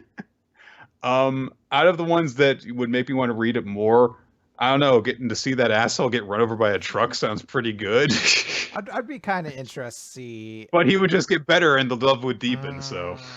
You know what? If anything, that truck hitting him brings them closer together, ironically. Because it, with centrifugal force, it sends them away. Yeah, but love force sends them together. In terms of the most intriguing and making me want to read more, it's not my fault that I'm not popular. Yeah. And because taking a different direction with the series is interesting. I do want to note that the Majin Tanchi Nagami Neuro thing is like far and away that's one of the coolest moments in the series. So it is actually one of the best parts of it, but I had already read all through that at that point. All right. Let's got a question here from Satellite Love. Dear Nick, time of dying and rolling T. Which WWE commentators would be the best and worst for the rank wars in World Trigger? Well, Booker T would be one of the best. He's the greatest. He's like, let me tell you there's something, dog. That boy just jumped. He jumped off 3 things. My boy Higuma. He's jumping off. My boy Higuma. He's one of my top 5. And he jumping off. Five. Whatever my fave 5. And he jumping off all sorts of walls. That's why they call him the kangaroo, because he jumping off of everything. Like, I guess that's kind of what kangaroos do. It's not really specifically what they're known for. He would like tell the 2 attackers in Ozma Squad apart by like the markings on their boots instead of their different hair colors. The worst would be Jerry the King Lawler. Attitude Era Jerry the King Lawler, where he just talks about puppies the whole time. Mm-hmm. I feel like Michael Cole wouldn't have a lot interesting to say, but he would probably just fill the role of the main female commentator who just kind of like just says stuff as it happens. Yeah, he has his good points. Be bearable at least. I feel like every so often World Trigger has like an antagonist sort of person. Like everyone in the series is so respectful to one another. You never get like a true like heel commentator, but I would like to see Corey Graves in there who just shits all over people all the time as they're He's playing. like the one commentator that everyone's like, shut up. I hate you. You cheated on your wife. It's got to have one asshole commentator on WWE commentary at all times, apparently. You have to do it. It's just, it's science. If it's not Jerry Lawler, then it's JBL. If it's not JBL, then it's Corey Graves. Isn't that Corey Graves? Yeah. Another good one, I think, would be Bobby Heenan, but that's an obvious answer. You know, if you want to have someone who's actually good at heel commentary. So, and I love, to like see the like excuses he comes up with for some of the really underhanded stuff. And he would, although it would be difficult for him to side with the heels if, again, all of the characters are, good guys, basically. Yeah, there's nothing really nothing's ever treated as like unsportsmanlike or unfair in World Trigger. So I think his thing would maybe be more crapping on the heroes for maybe being too strong. He's like, Chica, this is unfair. She's too powerful. She shouldn't be in here, Mm-hmm. Yeah, do the thing that he did with like Hulk Hogan kind of thing. Yeah, okay. All right. Do you want to handle the next email as well, or do you want me to get the this one? I could do this one because it's another long one. So yeah, I can handle this one. This is from Nah4. Dear Nick, your continued aggression against dogs has earned you the wrath of the paw. We're like the hand, but our presence doesn't clash with the more grounded saying of the story, and our fight scenes are well choreographed and filmed to be engaging Freeman. Wow. Woo! Okay. And Chris, so what? Is your version of Lady Gao called Lady Bo? Instead of the Iron Fist, is your clan's archenemy the Iron Claw, who's like a cat girl or something? Because I might actually find that more interesting. Bring on the paw, Larios. Bring on the paw. I used to say a lot of Transmission Awesome a lot as well. Yeah. This is not fun. I want to note that when the paws, the cool living weapon, has a car come ramming in from behind, they dodge it. They don't goofily bounce off the hood and fall off their ass. I think it's Netflix Marvel. Good times. I think this is the first Q&A question I've written since I've got my new job. Speaking of which, I was avoiding doing anything important by watching YouTube, but as you do, and occasionally one of those videos was on acting roles Power Rangers have had since their individual seasons. Eventually, it got to Jessica Jones' heroine and Dick Neighbor, who was the Red Ranger in RPM, barely recognizable between the two roles. I've watched RPM and didn't realize it was him until I said it. Yeah, that's the same guy. During this entry, the narrator noticed how much better the Defenders would be if it had a Power Ranger in it. This is supposed to be a joke, but the Power Rangers would legitimately go with the plot of Defenders. So yeah, they're coming together against an absurd, larger-than-life evil when they're just regular people that happen to have superpowers. Sure. What live-action series do you guys think would be way better if it had Power Rangers in it? Riverdale. Every time some random serial killer shows up, the Power Rangers go in and karate them to death. And the plot's over in one episode instead of having everyone be incompetent for 20. I'll go with this. I'm going to go with another character from a show that for Power Rangers and then went on to another show. I'll go with iZombie, which Rose McIver, who was the Yellow Ranger in RPM, was on. That show would be greatly improved with the Power Ranger. Not necessarily to solve problems. I'm just like, hey, if it's a show about zombies, why don't I have a zombie Power Ranger? You know, let's get that. Let's cover that one already. So that's my first option there. Yeah, do it before we have a gay one. Yeah. I was thinking about that. So I unprompted by nothing, just decided to start watching like a random season of Power Rangers. I was starting to think, I was like, have they never done a gay Power Ranger before? And I stopped. I was like, they still haven't done a female Red Ranger that's like of the main canon continuity. So what am I sitting here thinking they're going to get that progressive that quickly? Yeah, really. Let's see. If you want a series suggestion for a live action series, it would be better if it had Power Rangers in it. God, I don't watch too many live action shows. It's the problem. Because I can't say The Good Place because that show is one, already good enough as it is, and two, what would the Power Rangers do in it? What other shows do I even watch? I don't know. I don't think I. You know what? Star Trek, legit. The number of intergalactic threats that occur in Star Trek, the Power Rangers wouldn't be that weird to have in it. And anyway, you would have the Power Rangers in Star Trek. So there you go. Yeah. All right. Sorry. I'll go ahead and take this one. Just a reminder, Chris, you've already crossed Boardwalk Empire Power Rangers, so you can't do it here. Damn it. Once again, I hoisted myself in my own petard. This comes from Jonah Bacon Lifekowitz. Hey, Chris, World Trigger is back. And Nick, and the Spookmaster is dead until next year. Double win. Oh, I have to start getting ready for the Spookmaster General. This email was sent to us in November, so it's going up on that again. After seeing a hilarious idea in comic that a working manga artist would have enough free time to solve mysteries in his spare time, when most manga artists barely have time for their family, I have to ask, what do you think Oda, Hiro, Kubo, and Ashihara's secret second jobs would be? All right, Hiro already probably has one where he draws, like, he has to, like, create fetish porn, which is not, like, I'm not even saying that's not a real career or anything like that, but I feel like that's where he would go next. He's like a very lucrative porn director. Yeah, but it's all fetish stuff. It's all, like, there's never any actual porn. He just gets all the weird kink stuff that makes a lot of money because people are like, oh, I can't find it anywhere else, so I'll get it here. I need my goat-licking tickle fetish, like, satisfied, and he does it. Kubo would be like a Secret Service operative because then he gets to wear his sunglasses. I like that. Because he loves those sunglasses. Yeah. Ashihara is a secret. He's like a super spy. And that's how he knows all these tactics. But it also explains why he's constantly hurt because he gets hurt on these missions saving the world.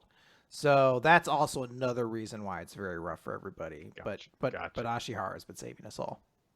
Yeah. What about Oda? Clown. Like, I don't know. I just imagine Oda walking around and he's just a wacky cartoon character everywhere he goes. Question 2. While many people tend to grow to like characters they may have felt indifferent to or start to dislike characters they once somewhat enjoyed, radical moves in either direction are sometimes rare. Can you think of examples of characters you used to hate who you ended up loving, or characters that you loved who you ended up hating? Yuma. I think that we were very annoyed by him in the beginning of World Trigger because he was constantly doing the duck face and not taking anything seriously, and then he had his big serious backstory that showed that he had depth as a character. And the goofy stuff was just like, reserved for lighter-hearted moments, and then he would take other things seriously, and you get to know him better. And hey, that's like, it turns out he's more complex than that. That's like a real good answer too, because that was pretty quick. I remember we shit on Yuma for a while. He had his backstory, started to look cool, and after that we were pretty okay with him. Like I don't remember like Pretty much. it wasn't like a dip down and back up afterwards. Like it was pretty much like, yeah, he's pretty cool after this. There was a video that Infamous Planet did of when we reached that turning point after chapters and chapters of shitting on it, and you're like, you know what? This is a really good chapter, and I actually like Higuma now. And so for years onward. Good old Infamous Planet. I'm trying to think of like another character that I really turned the corner on. Or turned on, for that matter. Maybe Gauche a little bit. Like I remember hating his little sister gimmick when it started, and then eventually I was like, but I still have the little sister like gimmick issue with him. I just found that he eventually started to get some cool traits to him. Oh, Gauther. G. Fugal Bapago one. Gauther from Seven Deadly Sins was one. Seven Sins. Gauther. Maybe because he was such a huge jerk with his emotionless thing, and then he became more complex over time. Yeah, that may be the right answer to this, where I'm like, all right, that. And Aruka from We Never Learn might be a big one as well. Because Aruka was pretty annoying at first as well, and then it's like, no, she's the best. So yeah, it was those first early chapters where like I thought this was supposed to be a series about these two girls, and so like immediately a third girl got added, who was way annoying. You're like, all right, chill out. Do you want to do maybe like one more email and then we'll wrap things up? Yeah, we'll wrap this up real quick here. Last question here from August. Says, Dear Pleakley Manga Recap Alien Menace. Interesting. Lilo and Stitch reference. Oh, it's never going to get that. Number 1, make a real Echoes Act 3 power. Something that's building off the kanji thing. What is that? So this was JoJo Part 3 or Part 4. Okay. Act 1 of Echoes could make sounds, I think. Number 2 is where if it sets it made like it made it sound, the kanji would like physically kind of appear and like alter the properties of things, if I recall. I'm trying to remember exactly everything it did. Hold on. Because its powers changed with each one. I mix them up. Jesus Christ. Fandom is just the worst. Yeah, no, I want its fucking powers. Yes. So number 1 would create kanjis on things, and it would make the sound of them over and over again. So it was just kind of like an annoying sort of thing. Part 2 made it so it could like trigger an equivalent effect to whatever sound it was. So if you put like open on a locked door, it would open the door or whatever. And then Part 3 was like, I don't know, could double their weight. And like didn't continue the kanji theme. So I guess what would like the evolution be? Because Part 2 is already kind of the best one it is. Maybe it's like if you say a word, I don't know how you possibly do this because this would never translate, but if you made a word that was similar to it, you could completely change something. Ooh, so like by like modifying the kanji, you modify the object completely. Yeah. That's really cool. I can see something with that. I have no idea how you translate that, but something along those lines. Yeah, because you would have to change the word in the new language. Oof. I guess the closest equivalent would be like rhyming for us, but like still like along the same lines. That's what I would think. Yeah. That's a really cool idea, I gotta say. Yeah. All right. 2, what do you think is the best name drop in a series, or just your favorite? The triumphant moment where Ichigo screamed "Bleach" at you a box, something like that. I don't remember that at all. I am gonna be straightforward about this. I actually really like the way that the 4Kids One Piece stub had Gold Roger say, "I lifted there in one piece." In the opening. I don't think that I think it kind of probably messed up what One Piece is intended to be, but it's a cool line. Yeah. I think so. I do agree with that. It is a pretty cool way of doing it. I'm trying to think of like the name drops in series, and most of them don't have it. I'm waiting for the World Trigger one to happen because I still have my theory about that, but I don't know. Yeah, I guess maybe it's the One Piece one because I can't think of a better example off the. Actually, Doctor Stone's been pretty good about that too. Although he has said like 3 different things about Doctor Stone. Different things to Doctor Stone. So the first one's the first one was a pretty good one, and then the like thing that applies to the petrification's like, okay, that was pretty good too, but it's like you really nailed this with soap though. This is our Dr. Stones. Again, how many Dr. Stones are there? It's like you know the. Come on, it's like you know the name of the series is Dr. Stone. You're telling us. Question 3. When do you think My Hero Academia will end story-wise? Deku defeating Shigaraki when Deku graduates, or will it follow him working up into the professional world? Make a guess! I would guess that it's probably going to conclude with him graduating because it's My Hero Academia. That seems like it's the point of the series, is that it's focused on his high school years and him growing into a hero. And there will probably be an epilogue thing that shows him, as a really good hero. The only other thing that I could see in order to stay true to the premise of it's a school for heroes is if he goes to a college for heroes or he becomes a teacher for heroes or something. Sorry, I just ran ahead to the next question. So much of my speech. No, I agree with you. Maybe it's Deku defeating Shigaraki. It all sounds very good. Anyway, question 4. Oda shows up to your doorstep and he tells you in perfect English he wants to fuck you in the ass or he's personally canceling One Piece. What you doing? I'm surprised we don't get more questions of this type. I don't know. It's like you reached into my soul and pulled that question out. Yeah, I mean, sure. You know what? You're so stressed. You've done a lot for me. Like, you got lube at least or something like that? Like, I guess that's the question. Like, are you prepared for this? Or he's like, no, I've never done this before and I'm raw. I'm going in raw. I'm gonna tear that shit up. Like, oh, geez. All right. You know what? As long as you find me like a good montage of like the best clips of One Piece to watch while this is happening. So like as I'm just getting rammed in the ass, I'm just like, oh, this is so violent and hurtful. I'm like watching the Robin like I want to live speech, and I'm like, you know what? This is actually pretty worth it because you've given us some really great moments. And then like as soon as like he leaves, I like shut the door. I'm like rubbing my butt and it's like ding dong, it's David Simon. He's like, I'm the guy who made The Wire. I'm gonna fuck you in the ass or erase it from existence. I'm like, oh jeez, not again.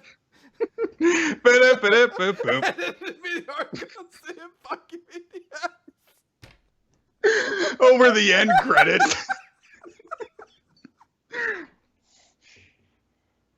All right, there is no question 5 in this email. We're done. We're ending on that note. That's going to do it for Weekly Manga Recap this week. Oh, fuck. You're trying to kill me, man.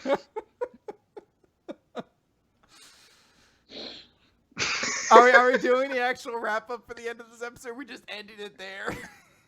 Thank you for listening. Regular Manga Recap next week. Chris, what series are we reading before... So we're going to be taking a real short recommendation this week, but I picked this up. Quite a few people have recommended it. I left the page where it had everybody who did it. Oh, here we go. So Molderman, Chief Fugel, and Gellielfson have all recommended this. We're going to be taking a look at Spy Family. You can find it on the Manga Plus app, and it is somewhat notorious, right? Not notorious. It's somewhat notable right now for being like number 3 on the list of like most popular series on that site. In between One Piece and Dragon Ball Super. So it's a super early series. Wow. So we're going to be taking a look at this. But similar to how we took a look at like My Hero Academia when it was still really early on because there was a lot of hype to it. Cool. All right. There we go. All right. I'm looking forward to that. Thank you guys for listening to Week of Manga Recap. My voice has killed itself as a result of that laughing fit. So thank you to the usual people. It's just look in the description for all the links and stuff. I need to get ready for work. All right. Bye, everyone. Bye.